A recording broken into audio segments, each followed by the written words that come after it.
This video is made possible by Practical Defense Systems, the best online security training at the lowest prices. You can start your security career today online at pdsclasses.com. Check them out.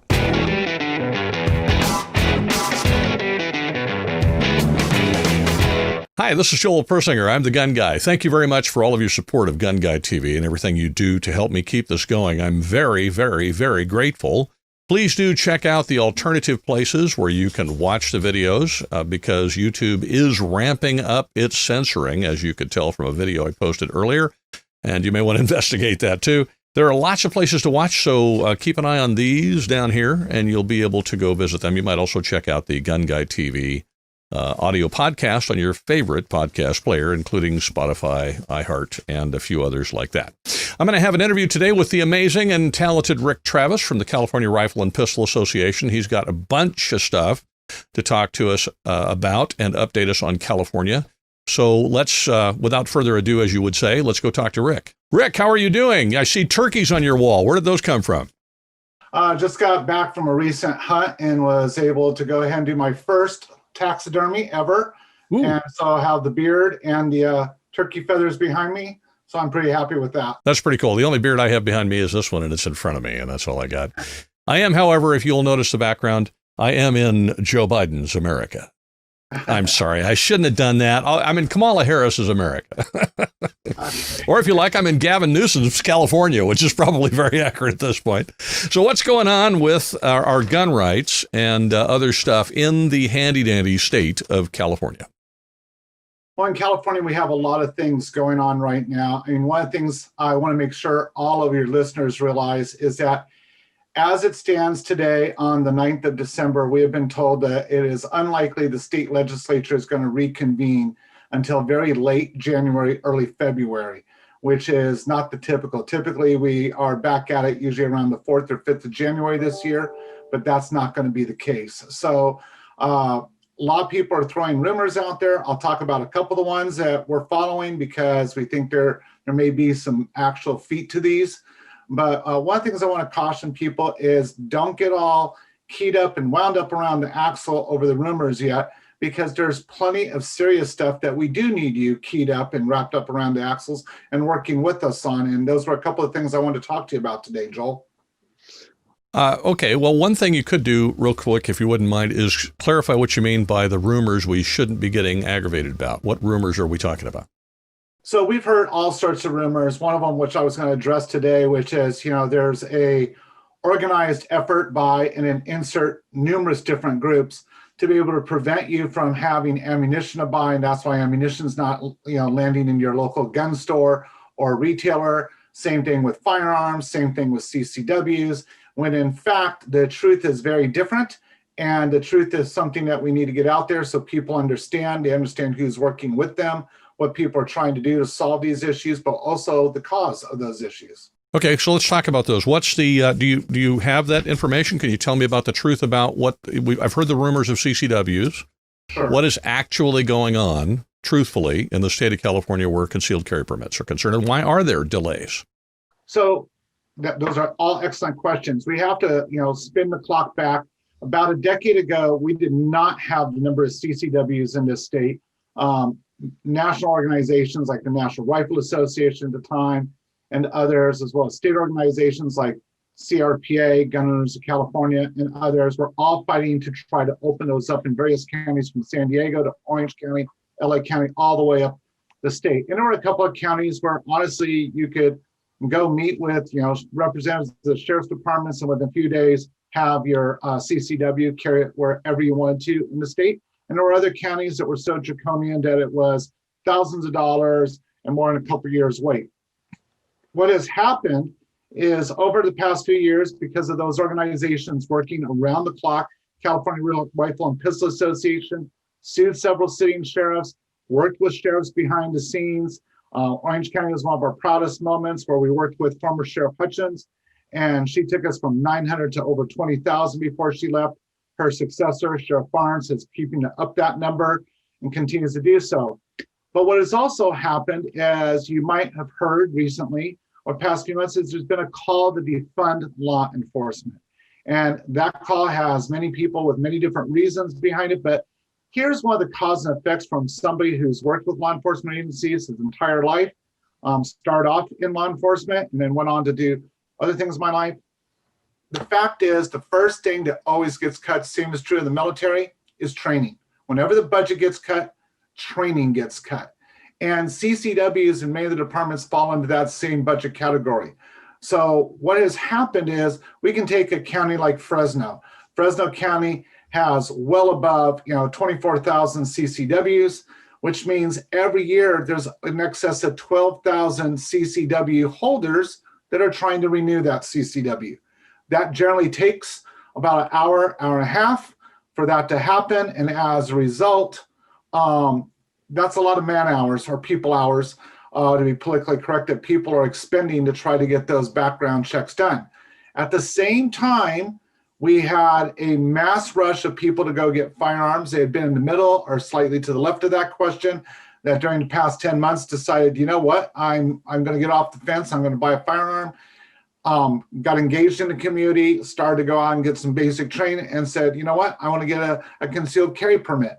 And so they have put in some counties have seen a minimum of 600% to some an 1,100% increase in the number of new requests. So now you couple those two numbers together, that max load of renewals plus this extremely huge outpouring of new requests, and that is what's taken the turnaround time in general from 6 to 12 weeks for the average county to process a new applicant, now falling to 12 to 18 months. And what we have are members of our community going, oh, this sheriff is now anti-2A. In the case of Fresno, you would be hard pressed to find anybody who eats, sleeps, and breathes and bleeds the Second Amendment more than Sheriff Margaret Mims.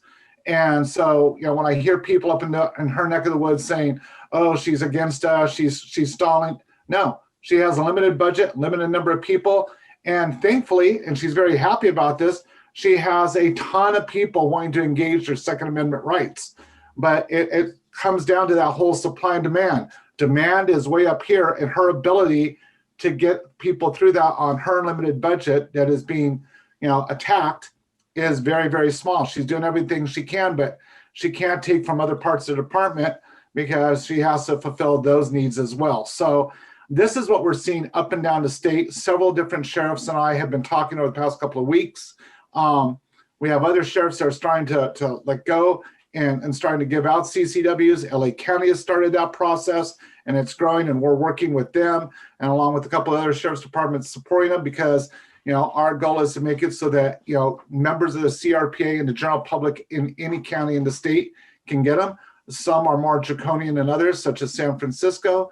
But one of the things I want you to realize is we've been like water, just slowly pushing to get these CCWs opened up in many of the counties we do. The last thing we don't need, though, right now is for our community making false accusations or spreading rumors that just patently aren't true. Now, you mentioned that LA County is in the process of issuing concealed carry permit. Correct. If you had bet me 20 years ago that I would ever see that happen in my lifetime, I would have taken that bet, and today I'd have lost. So where are we for Los Angelinos? I mean, San Diego, Sheriff Gore has been working pretty hard to get them issued, and he's been doing, frankly, a very good job, and they've opened it up a lot. But again, they have the same issue. They only have so many people, and it's not like a business where they can say, well, we take in all this money, let's hire more people. Because for my business, I can go hire temps, for example, and then I don't have, but you're hiring a government employee. It's a long process. There's a lot of money involved, and not all the money that comes in for the CCW stays with the sheriff either, by the way. So that's the other problem. But what's going on specifically in LA? What can Los Angelinos look forward to? So it's probably going to be about another, I'm guessing, this is me, not the department, but I'm guessing it's probably going to be another 6 months before we see a lot of growth in those.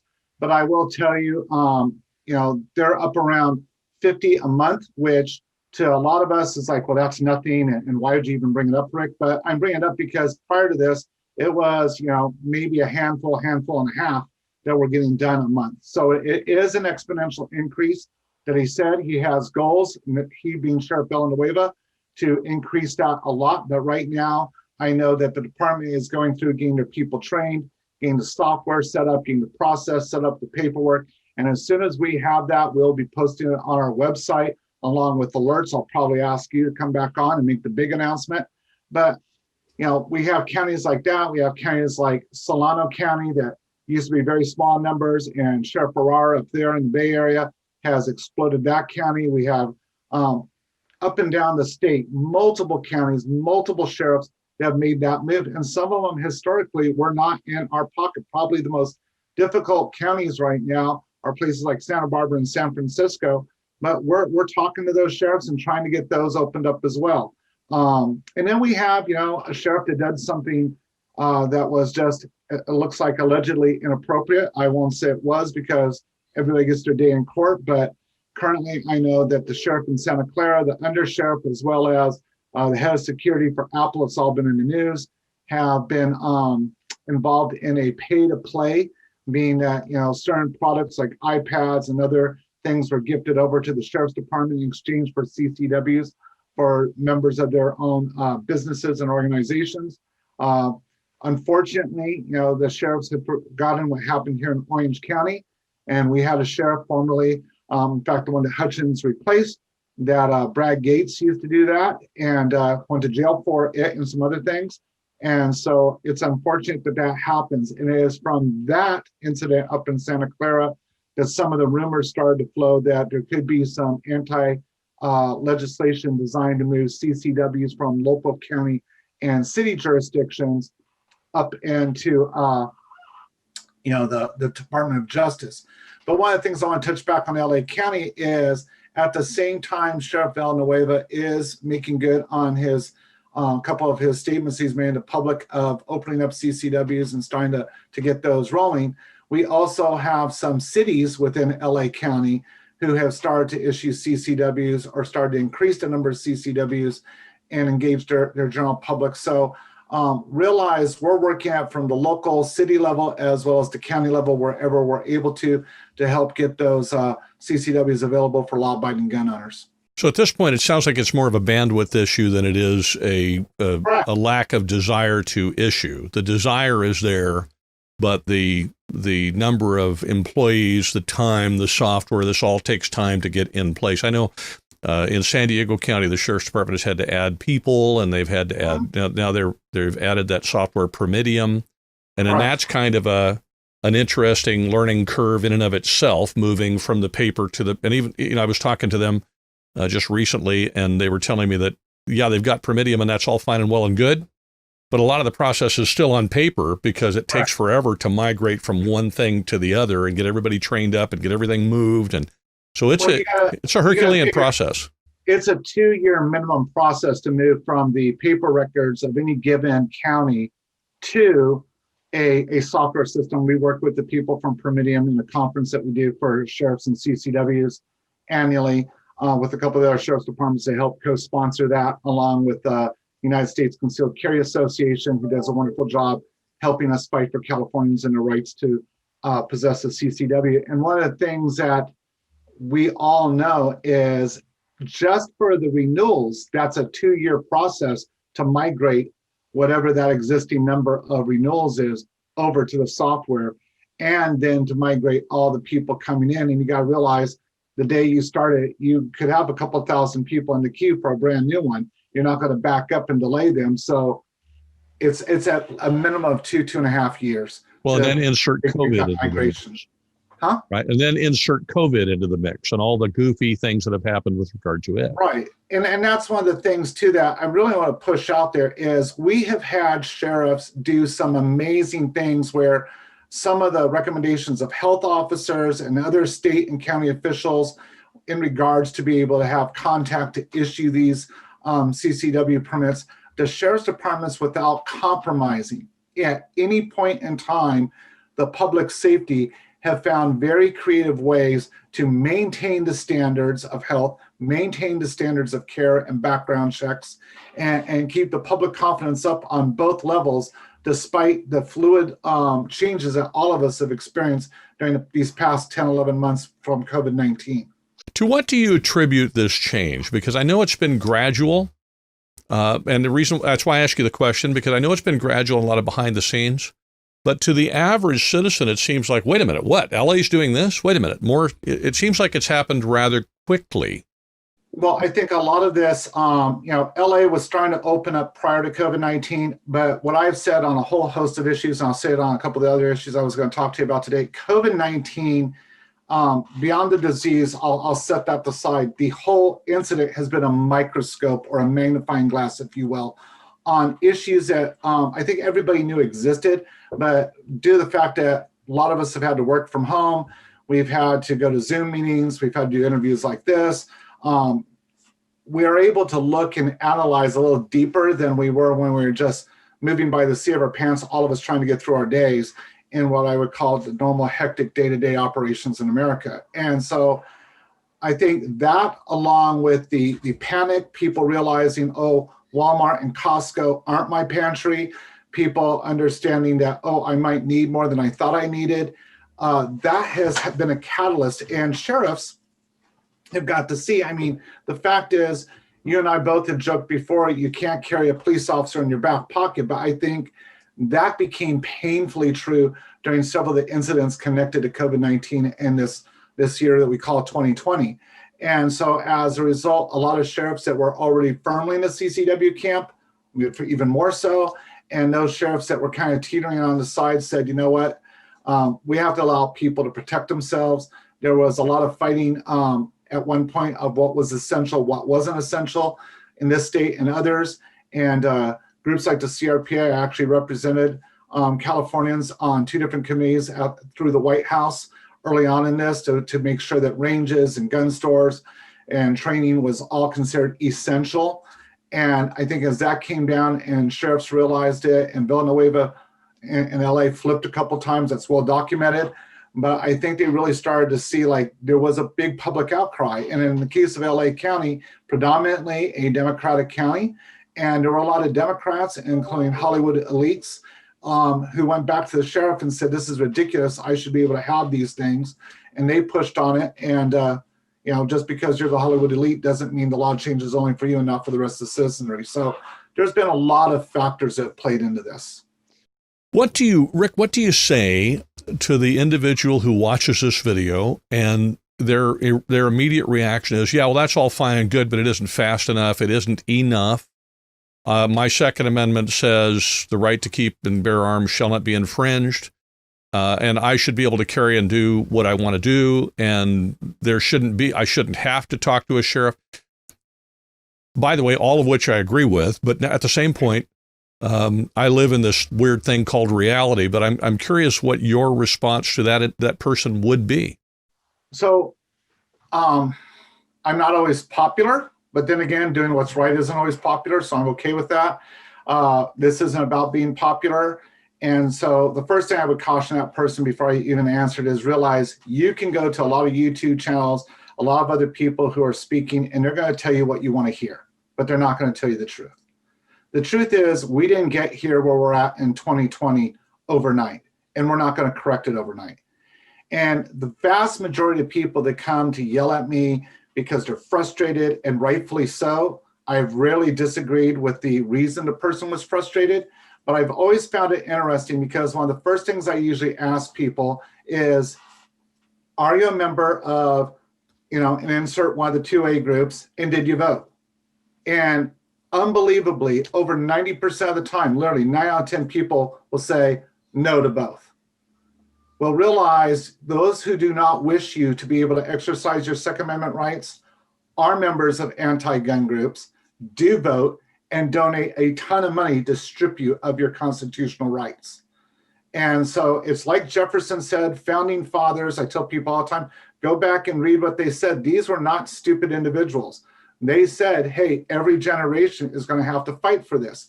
For those that don't like listening to history and going back, you can go back to just Ronald Reagan, who was president during both of our lifetimes, Joel, and he said 2 things. One, the scariest thing you could ever hear from the government at your front door is, hi, I'm here from the government, I'm here to help, because that's never going to be the case. And the second scariest thing was to think that you did not have to fight to keep your constitutional rights. And those are both paraphrases of statements he made. but they're very, very true. And so that's my first thing. On the second thing is you got to get involved in the fight. You got to take part in it. And taking part isn't just sending an email and going, yeah, Joel, I'm upset about this, and commenting on the bottom of YouTube. That does nothing. That moves the ball nowhere. Maybe it gets a little bit of your frustration out, but what moves the ball is when we're pushing in Sacramento and any other state, and you've got to keep your eye on other states. A lot of what happens in the Second Amendment when it comes to ammunition, when it comes to hunting and competitive shooting, spreads like wildfire across the country. And that's why we have claimed for well over a couple of decades, the fight for the entire nation always starts in California. And probably second to us would be New York, and then probably Virginia right behind them. And so, we watch all those cases, we watch all those areas, we take part in it. But we promise our members that the money you give to us is going to stay in the fight here in California, but realize that fight is also for the very heart and soul of the nation when it comes to the Second Amendment. It's interesting, just as a brief comment, I see California in an incremental way in certain areas like CCWs move in the right direction. And when I say moving the right direction, it doesn't mean we've arrived yet. It just means that we're actually getting them issued. At some point, it would be very nice to be a constitutional carry state, but that's a long way down the road. We're moving down that path. And at the same time, I see legislators in other states, which are currently free states, Arizona, Nevada, and others like that, proposing legislation in their state houses that would take them precisely the other direction. Well, the classic is Texas. I mean, I hear everybody, my dad lives in Texas. The only other state I ever lived in for any significant time and was actually a citizen of was Texas. And I have a great affinity for the state. Having said all of that, people have to remember, it was not that long ago that they had a governor who had taken them to an anti-Second Amendment state. And one thing changed it around. There was a shooting at a diner. A lady who was younger was in there with her parents. Her parents both lost their lives. She was the stereotypical, I hate to say it at the time, but she looked like the girl next door that everybody knew. And she said, hey, I had a firearm, but I couldn't bring it in. Had I couldn't have saved everybody, but I possibly could have saved one of my parents.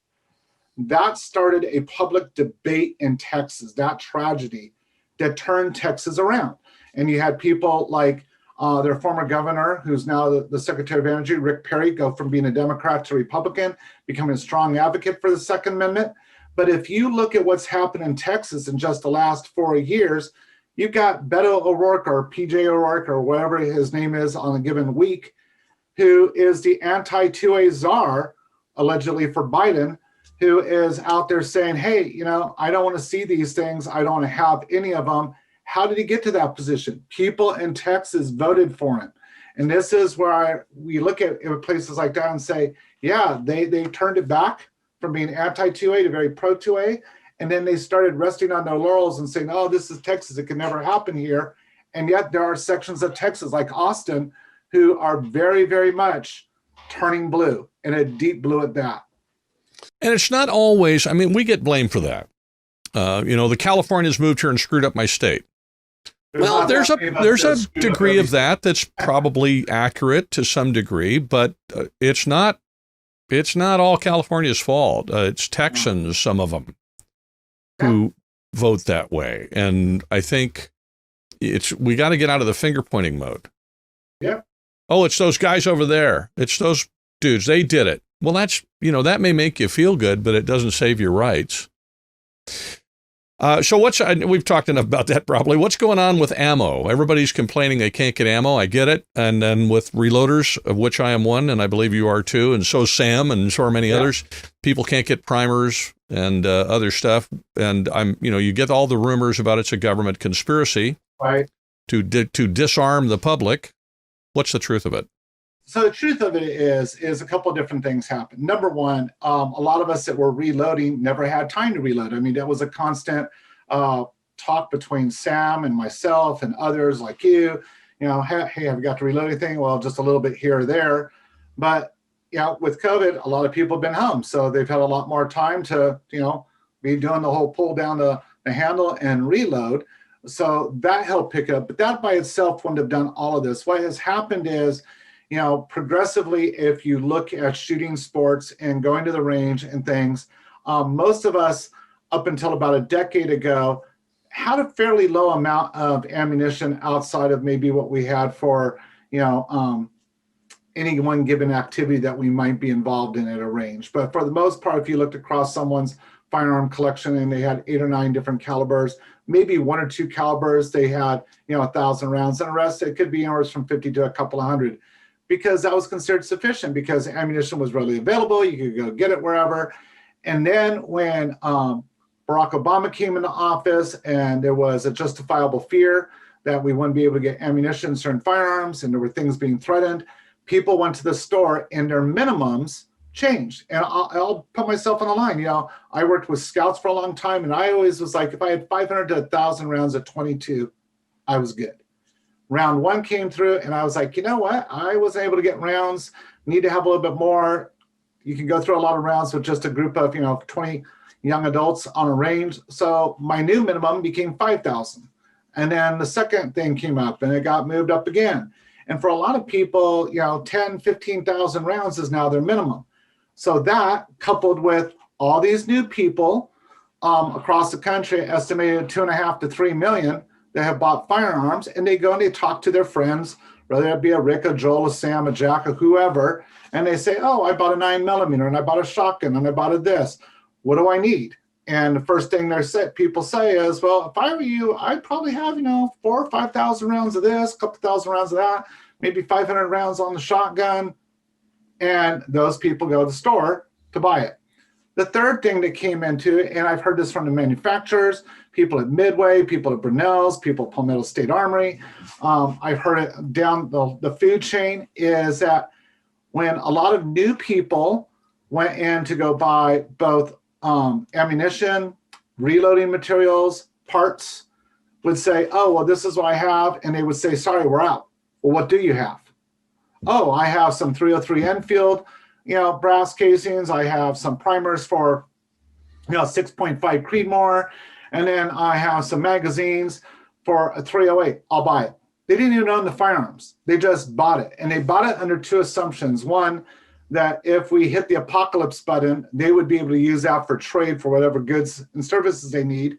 And also some of them bought it with the idea that they would buy the firearm to go with the parts that they just purchased. Those 2 things have caused us to lose a lot of usually readily available parts. And it wasn't because of some conspiracy. It's just that we have a lot of Americans that have went out and bought stuff, many of which they have very little idea what they bought, and they put away. And, I tried to talk to one guy that I did get to speak with, and I said, how were you planning to ever leverage that for food or whatever if the thing that you feared the most happened?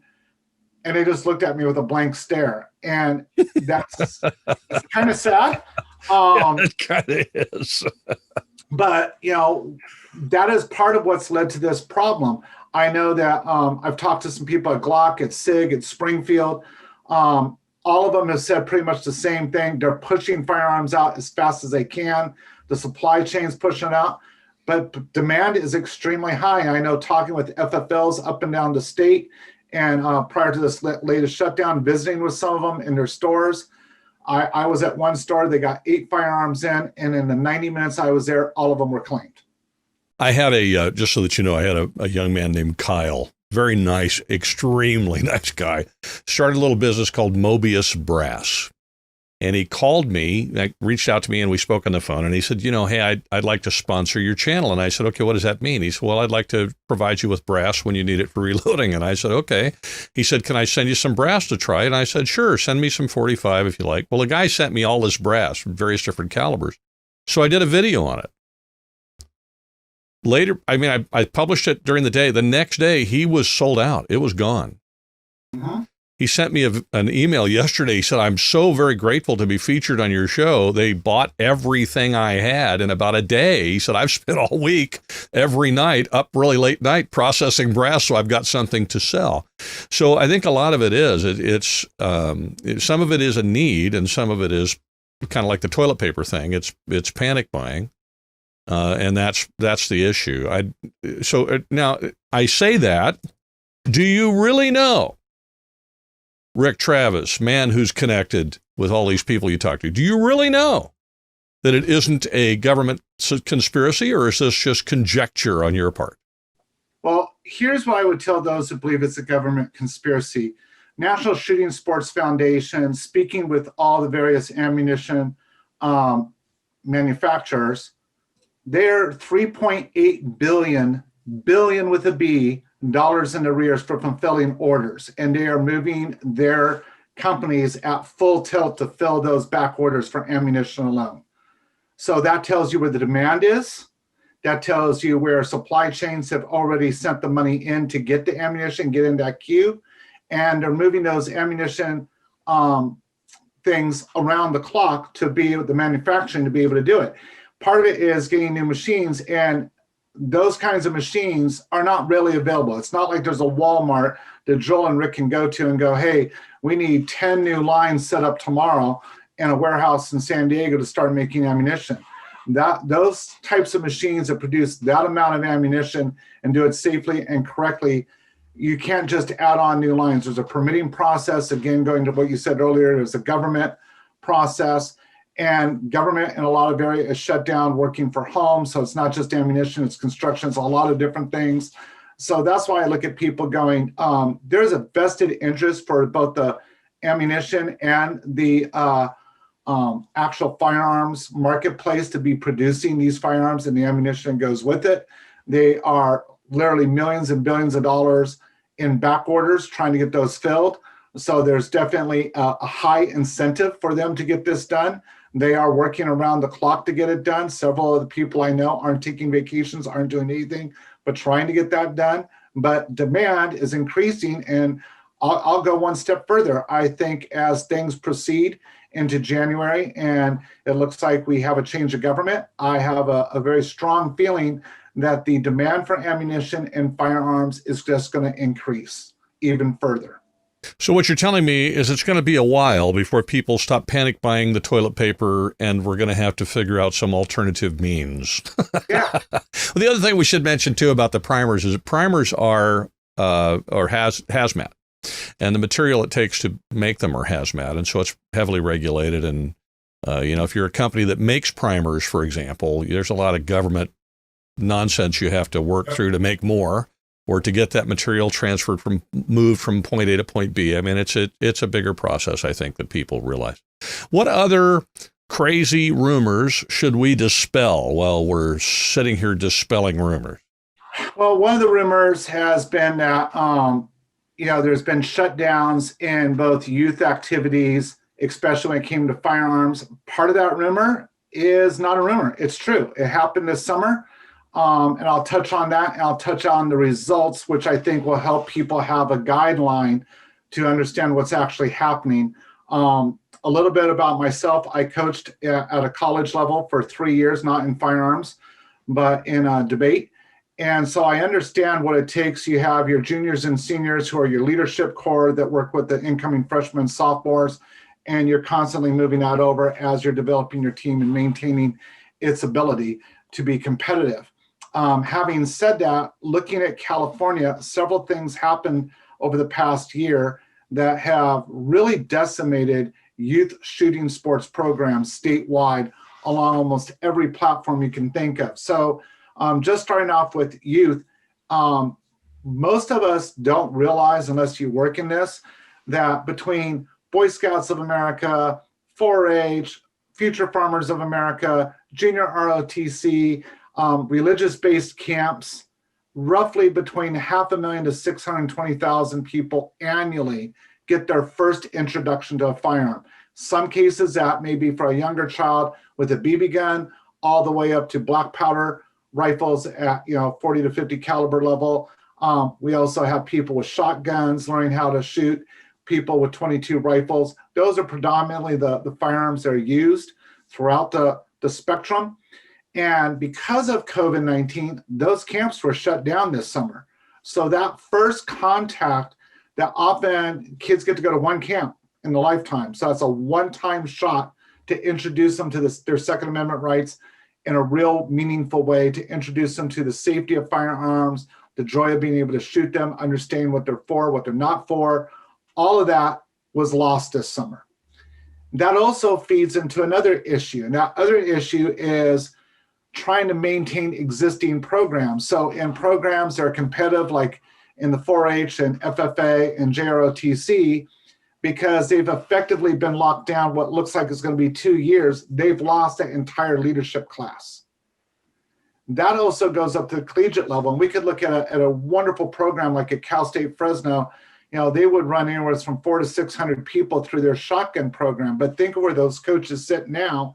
They lost their juniors and seniors.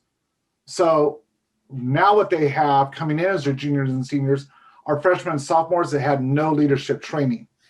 But at the same time, the juniors and seniors in high school that would have given them some ability have also been lost because of this closure that's gone on well over a full school year. So now they have the same issue at that level. So this is going to take us probably 5 to 6 years to rebuild all of these programs for what happened. And what I'm going to hear constantly is, oh, well, this was some kind of, educational conspiracy. No, it was COVID shut everything down. And when it did, it also shut down these shooting sports programs, which leads me to the other big one of why can't I get on a range? Well, now you got to figure, you got all these youth that we're trying to get back on ranges so we can train them. We have all these new gun owners that we're trying to get on ranges so they know that we are the nice people, we are law abiding, and we do want them and their vote to help defend our Second Amendment rights. So we're trying to get them on, and you have all these trainers and instructors who are trying to get established and get out there so they can teach all these new people on CCWs. And so I think I joked with you a couple of years ago when we first met that one of the things I used to do after work to go let off some steam was I would stop by a local indoor archery range and shoot some arrows until everybody, basically women and their moms and their daughters, started thinking they were going to be Katniss Everdeen, and they all showed up. And being nice, I'd be like, yeah, go ahead. But now instead of shooting at 6 o'clock, I was shooting at 10 o'clock and then getting yelled at by the guy of, hey, I want to go home with my family. And so I ended up not shooting for a better part of a year because the range was just jammed and we only have a finite number of ranges. So that's another area that we are working on aggressively to try to get this done, to try to find some creative ways to open up some different areas to try to alleviate that. So the rumor that there's a government conspiracy, I haven't seen that.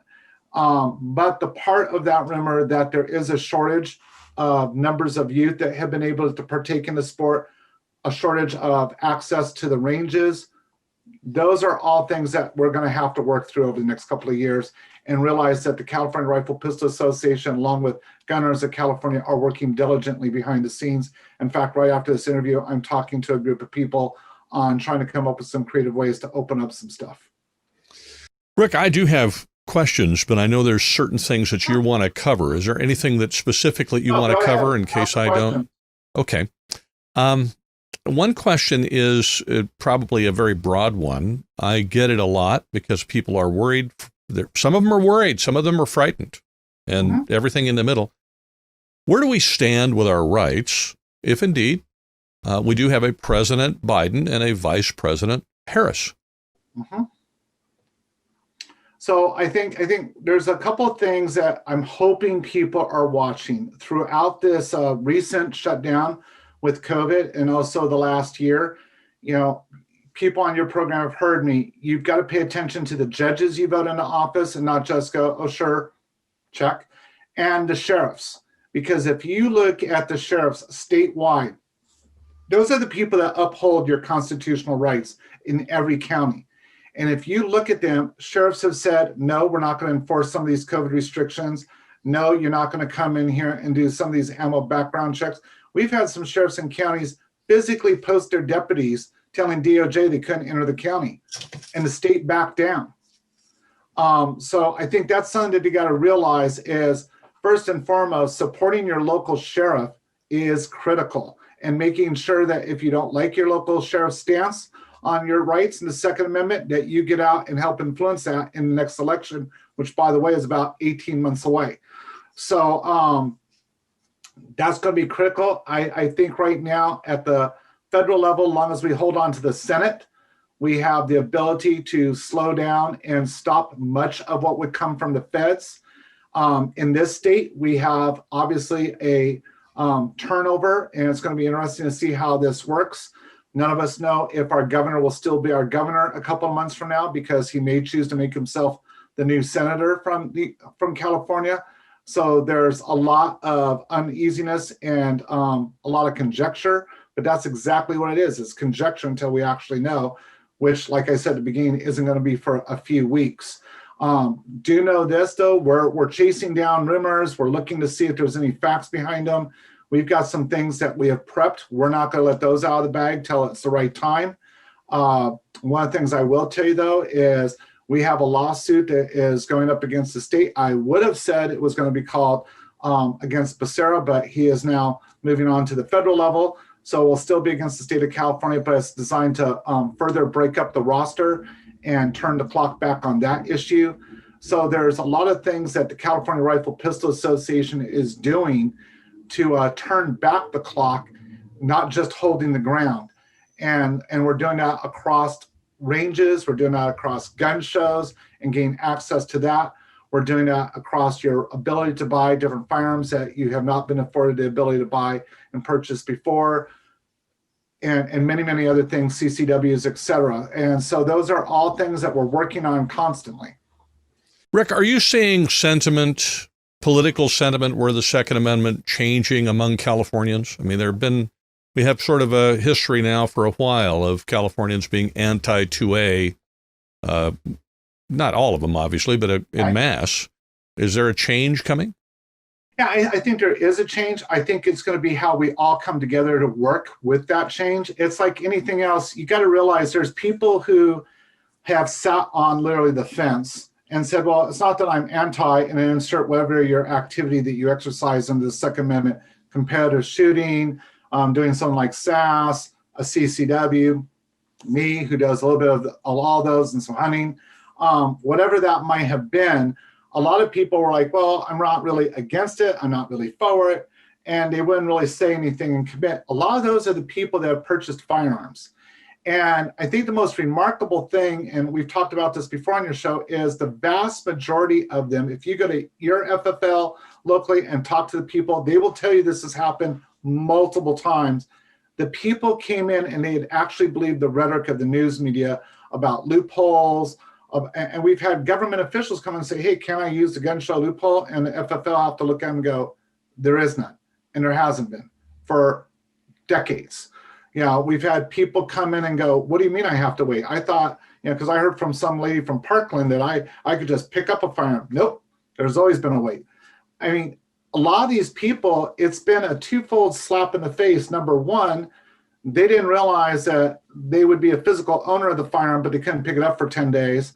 They didn't realize that they got two different background checks. One that told them within minutes they could buy ammunition, and the same background check would take 10 days to tell them they could take the gun home that they just purchased. A lot of that has been kind of a culture shock for them. And I hate to say it, but our community comes one of two ways, Joel. It comes either very, very open and helpful, or there's a part of our community that's like, well, serves you right because you were an idiot. And I get that. I get the people that have that angst. But right now, what we need are those people voting with us. We need to welcome them in. We've had some people that have been pretty far to the left. I mean, I think about Meredith Brooks, who was a one-hit wonder in my personal opinion. No offense to her, obviously accomplished singer and songwriter, but she got out and spoke against both Villanueva and several people in LA and LA County about how stupid she found the anti-Second Amendment stuff to be. And this is a person who was a self-confessed, previously anti our position, who during COVID got in and started reading up and found out all the different things and said, I would rather move from California than put up with this. So there you go. I mean, I think we have a lot of people that have moved over to our side. And now what we have to do is encourage them, retain them, and help them grow in the community. And that's a Herculean task, given, even the minor numbers of 750,000 new people. I mean, Joel, you work at a range. we don't have enough range space just for that, let alone all the existing things that we need to take care of. No, and in fact, I've had trouble. I haven't been teaching this year at all for the CCW course, primarily because the range time isn't available. Right. And it's been tough for folks to find class to renew their CCW or take the initial course. You bring up something that is interesting to me from the standpoint of all the new gun owners and the change in attitude as a result of COVID. People saw the civil unrest and they got afraid and they went out and bought gun, ammo, whatever, and their attitude toward having a firearm, possessing a firearm has changed because they no longer, in many cases, I've talked to a lot of people, they no longer feel that the government is going to be there to protect them.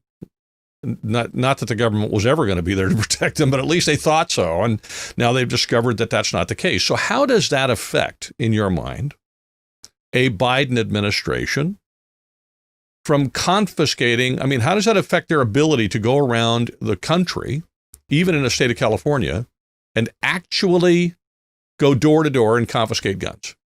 I think there's several issues that people have to realize. Number one, a lot of the men and women who are in law enforcement, even the military and stuff, are firm believers in your constitutional rights and don't want to do it. I mean, both you and I know people at DOJ who have done everything to refuse going to confiscate someone's firearm unless they were a prohibitive person. They just don't believe in doing that. The secondary thing is, I used to work in emergency medical services for much of my career. And one of the things that I used to tell people is, you better prepare for the California earthquake. And, obviously, whenever we would have some kind of a 5.5 or greater shake, some people would be somewhat responsible, go buy a first aid kit, a fire extinguisher or something. And then that was like the placebo I'm taken care of.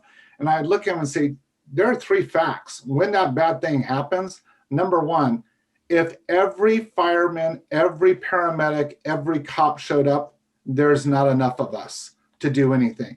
We are going to be there to hold the line at major response centers and try to keep the infrastructure going. We're not going to be there to dig you out because there flat out isn't enough. I know up in my neck of the woods in Orange County, we look at the Newport Inglewood fault and some of the things where, a couple of thousand to 30,000 people dead. We didn't even have enough body bags for that. I mean, I'm not trying to be like morbid, but the reality is, even if you look at city government, when you go to bed at night, there are not enough cops on the street to stop anything serious from happening. They have learned to try to take care of the worst things to keep you safe. But that's why robberies still happen every night. Cars get jacked, things get broken into, because there simply isn't enough law enforcement, nor do we have the money to pay to have enough law enforcement to do it. And that's when everything is going good. And then when things aren't going good and they unravel with civil unrest and other things like that, it's very, very difficult. I don't think that is a button I think it's a saber rattling thing. I think a lot of people make money on both sides pushing that forward. I'm not saying it couldn't happen. I mean, I think we're always a breath away from something horrific happening. But, I'm a person that tries to sit there and say, be prepared, take care of your family, have the proper things in there. But at the same time, realize there's a lot of steps that would have to happen. This isn't going to be a knee-jerk reaction using Americans on Americans. That doesn't work well in this country. Well, I think the other thing is that Joe Biden, if he becomes president, he can't by executive order confiscate firearms. No.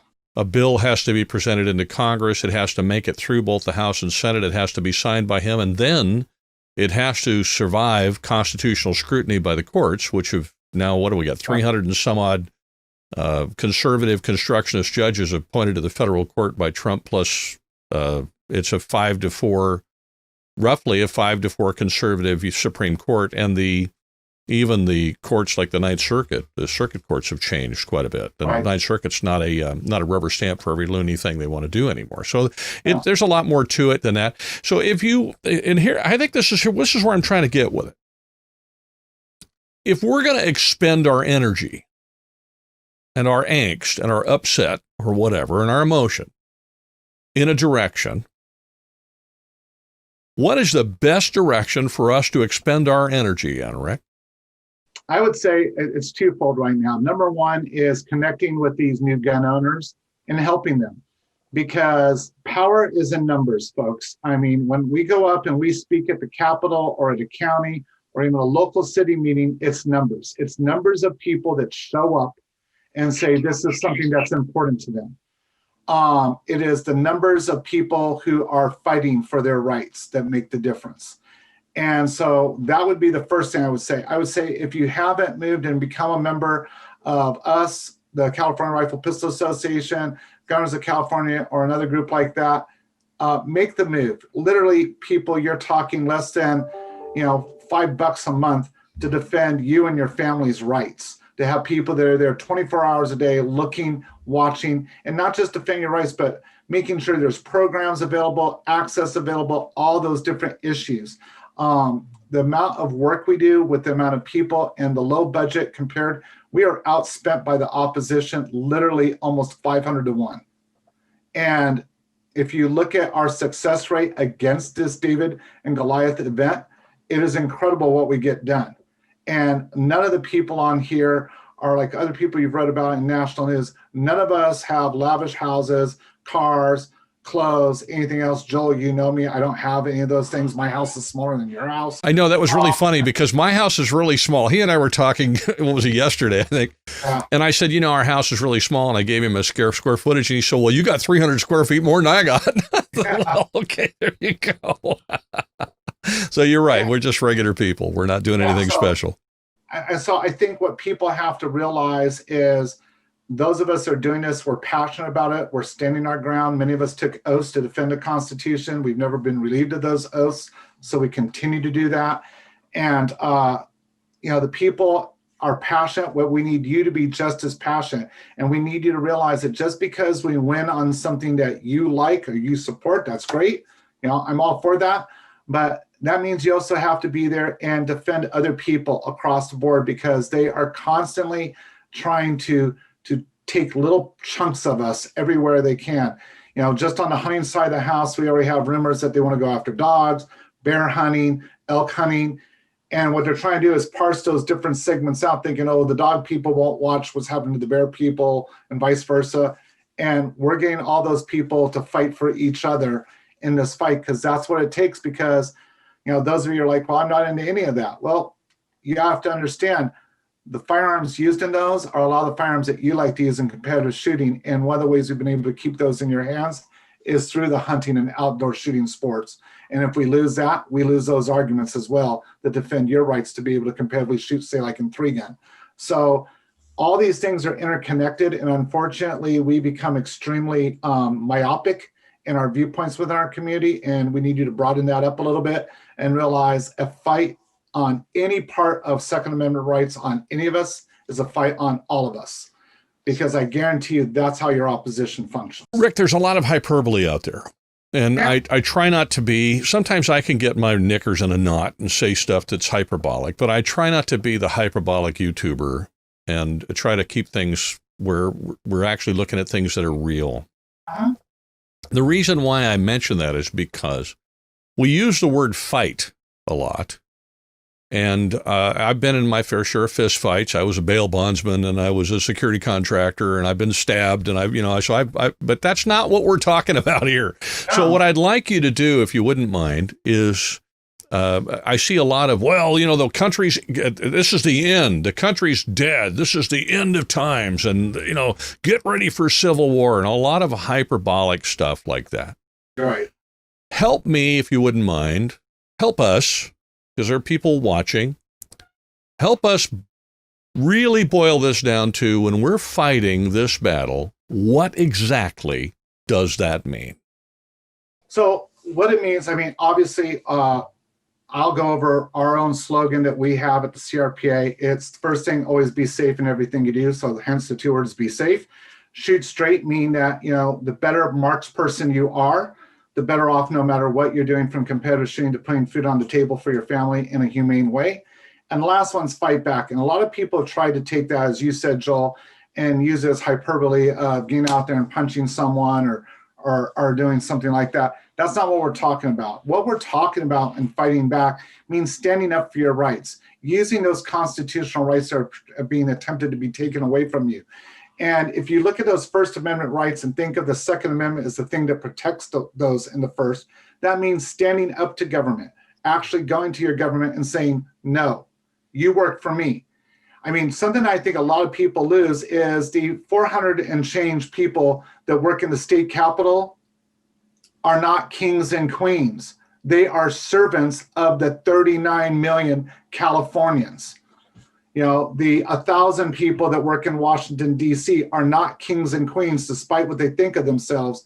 They are the servants of the 370 million Americans. They work for us, the people, but we do not hold them accountable because we're like, our voice doesn't matter. Our voice does matter. We're their boss. And that is the biggest thing that I yell all the time about is when you go out and you say, oh, this group says that this whole diabolical thing, whatever that is going to happen, and it doesn't, the people that are in the middle hear that over and over, and they're like, well, you know what? That guy or gal said this was going to happen, this was going to happen, this was going to happen, and it didn't. So then they don't believe anything that comes out of your mouth. And then they hear the other side and go, well, they said they were going to do this, and they did. They're going to. That must be what's supposed to happen. And that's why I look at our people all the time and said, quit blowing things out of proportion and let's start focusing on the real things. We have enough real things in front of us, real things that we can actually move the ball in our direction, in our favor. And that's why I went and said what I did earlier. If you look at what we've been able to do with, 1/500th of the income, very small support and compared to what the other, we do not have the media treating us as their darlings. If anything, we are the redheaded stepchild at best, and often the evil empire at worst. And pretty much that's what they try to paint us as. And we've been able to defend your rights. Imagine what we could do if all of us got on the same page and said, you know what, enough's enough, and we're going to stand together as one. It's a fact that if we could get, a couple of percent of us to do that, we could change everything. I thank you for that, because it's important that we get past the hyperbole. Hyperbole makes us feel better because we can rant and rave and carry on. My concern is there's a lot of folks who rant and rave and carry on, but that's as far as it goes. Yeah. And that doesn't help. That just makes you feel like you've gotten you've settled your emotional rant. But emotional rants are not going to win this battle for our rights. What's going to win is that we work together and we help one another. And otherwise I'm just repeating what Rick said. What else should we talk about? Have we kind of covered the gambit, or is there anything else you wanted to talk about? No, I think we've covered a good chunk of the gambit today. Hopefully I can come on in the next couple of weeks. Sure. And update all your listeners on some of the things going. One of the things I would encourage people to do is we have a vastly quickly expanding program called our CRPA chapter program.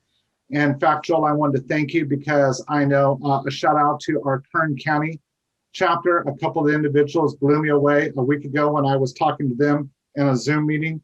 And they said, hey, Rick, part of the reason we got involved was we heard you on Joel's GunGuyTV program. So thank you for that. I've done something right and I didn't even know it. Hey, yeah, here we are. Hey, what the heck? And then I was curious, like, what did I say? But anyways, one of the things that is good about that is we're building a community throughout the state for people to intersect with and be part of that movement on the ground. And so, if you can't find a community near you on our website, please talk to Kevin at the CRPA offices, and he will get you started and get you connected with a group of people in your local area, because our goal is to have these communities, and some counties have more than 2 or 3, to be able to meet the needs of local firearms enthusiasts and Second Amendment supporters throughout the state, so that we can work together both at the local level, the county level, and the state level, which helps in the fight on the national level for your rights. Well, Rick, thank you very much for being on the show. I do appreciate it. Have a wonderful week and stay safe, okay?